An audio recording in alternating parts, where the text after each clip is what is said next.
Hai semua, apa kabarnya? Semoga kita semua selalu dalam keadaan sehat ya. Bahasan kali ini kita akan menyusuri kembali Jalan Raya Pos yang dimulai dari kawasan Puncak Pas atau tepatnya selepas Puncak Pas Resort. Kemudian kita singgah di Grand Hotel Sindang Laya, terus lewati Cimacan, mampir di Istana Cipanas hingga sampai di kota Cianjur. Jadi ini merupakan kelanjutan dari konten sebelumnya di mana kita pergi pelesiran ke Puncak Pas dan mampir di Puncak Pas Resort. Pokoknya seperti memasuki mesin waktu, kita akan dibawa ke era di mana kereta kuda begitu berjaya di sepanjang Jalan Raya Pos.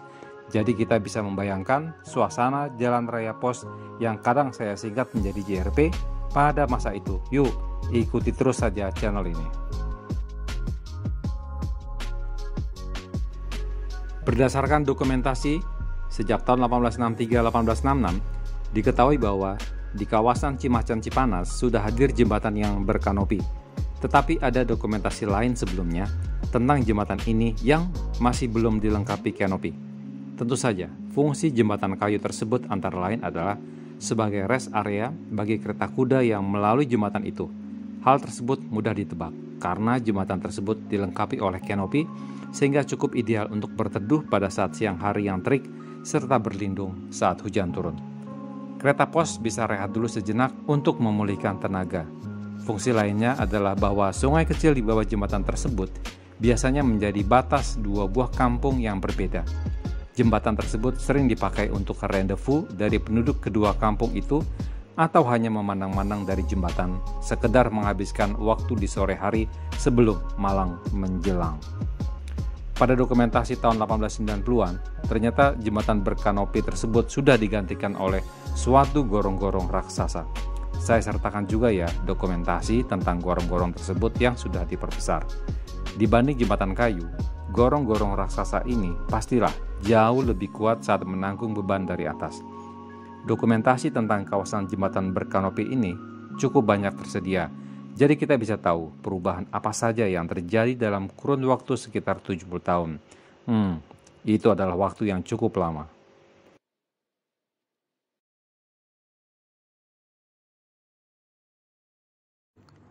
Pengaruh kehadiran Jalan Raya Pos di Pulau Jawa sungguh signifikan baik di bidang politik dan keamanan, serta sektor ekonomi tentunya. Infrastruktur dan transportasi jelas sangat mempengaruhi sektor pariwisata di mana ada prospek bisnis perhotelan di situ.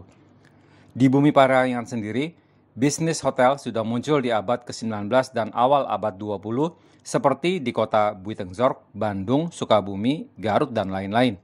Di kota Bogor misalnya, hadir Hotel Belvu, Hotel Dusemin, Hotel Salak, dan lain-lain. Selain hotel, ada juga Kebun Raya Bogor, Kebun Raya Cipanas, Museum Zoologi Bogor, Istana Negara Bogor, Societe Buitengzorg, Pacuan Kuda Buitengzorg, dan Grand Hotel Sindang Laya di Cipanas.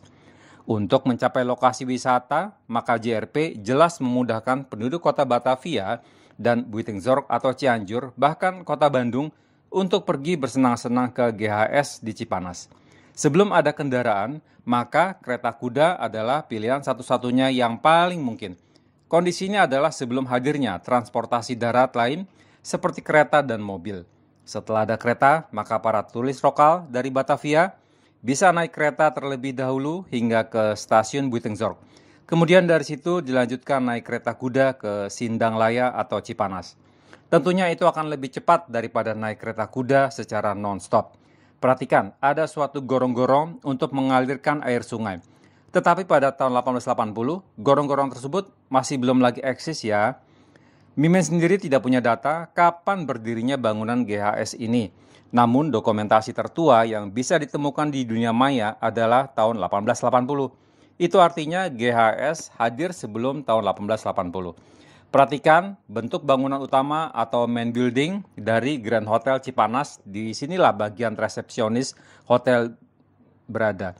Untuk melengkapi profil hotel ini, maka Mimin juga menyertakan dua dokumentasi Grand Hotel Sindang Laya dari bagian belakang hotel itu. Selain bangunan hotel 2 lantai, Grand Hotel Cipanas juga menyediakan pavilion atau kita sebut juga bungalow seperti rumah tapak. Fasilitas lainnya adalah kamar mandi air panas yang terpisah baik dari hotel maupun bungalow. Ada 2 dokumentasi tentang Resto Grand Hotel Cipanas. Kelihatannya sudah cukup mewah. Selain itu juga untuk memanjakan para tamu, maka pihak manajemen hotel menyediakan rumah biliar. Di lokasi GHS sekarang sudah berdiri bangunan baru, yakni Panti Asuhan Santo Yusuf Cipanas. Cimacan adalah suatu perkampungan di tepi Jalan Raya Pos yang mulai terdokumentasi sejak tahun 1880. Nampak rumah penduduk berjejer rapat di kedua tepi jalan itu. Ada juga pedagang pikulan yang menaruh dagangannya di tepi jalan agar ada yang membelinya. Para pedagang tersebut berharap para pengguna Jalan Raya Pos itulah yang membeli dagangan mereka. Di tepi Jalan Raya Pos hadir Pasar Cimacan. Ada 2 dokumentasi tentang pasar ini, namun suasana pasar yang lebih jelas tergambar pada dokumentasi yang pembuatannya sekitar tahun 1910-1940. Di masa itu ada pasar tersebut hadir penjual baju, penjual topi, tukang jahit, dan lain-lain. Kemudian ada jembatan kayu atau bambu yang berkanopi terletak di atas Jalan Raya Pos, yang tentu saja untuk menghubungkan 2 perkampungan.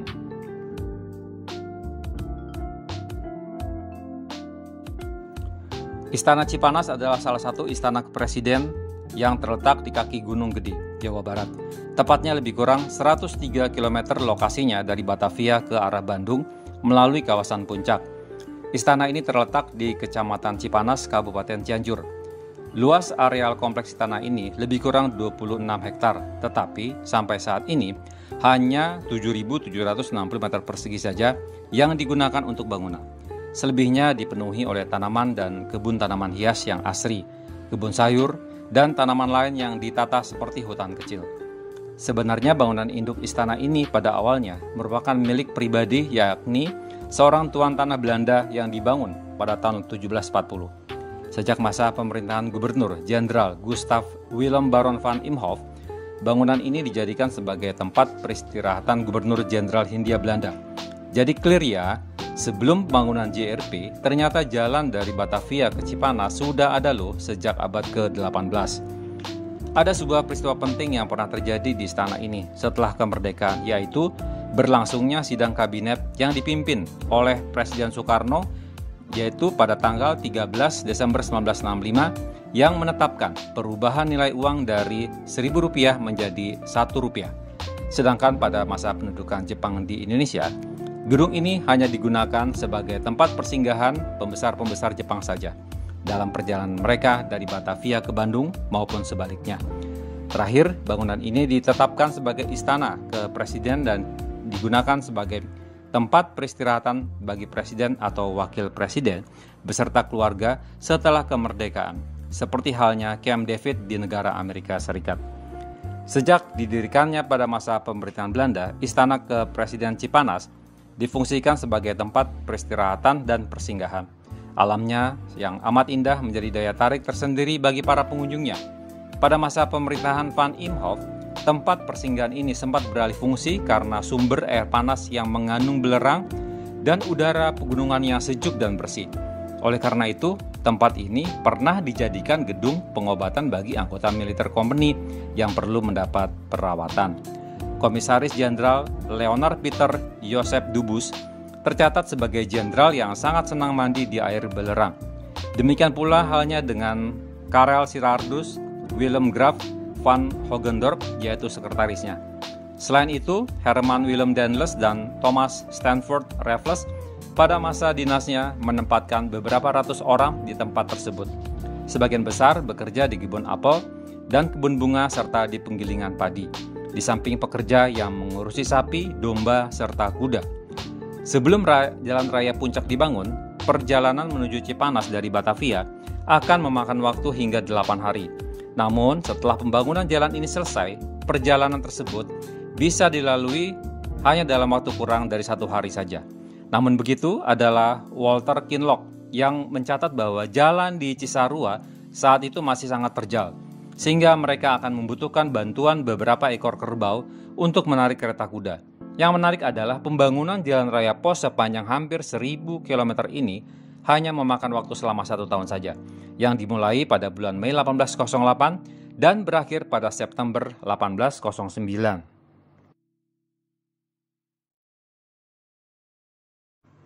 Sekarang kita meninggalkan kota Cipanas untuk menuju Cianjur. Setelah melewati restoran roda yang legend di Cipanas serta sate Kalimantan, maka jalan cenderung menurun dan kadang membelok, bahkan ada kelokan yang berbentuk seperti ladam kuda di daerah Cugenang. Ada dokumentasi tahun 1890 tentang pekerja Tionghoa yang sedang istirahat sambil makan di tepi jalan raya pos. Sepertinya mereka sedang melakukan perawatan terhadap jalan raya pos. Pekerja Tionghoa ini diduga merupakan warga pecinan kota Cianjur. Sebelum kita mendapati kota Cianjur, maka kita lewati dulu sanatorium di Pacet ya.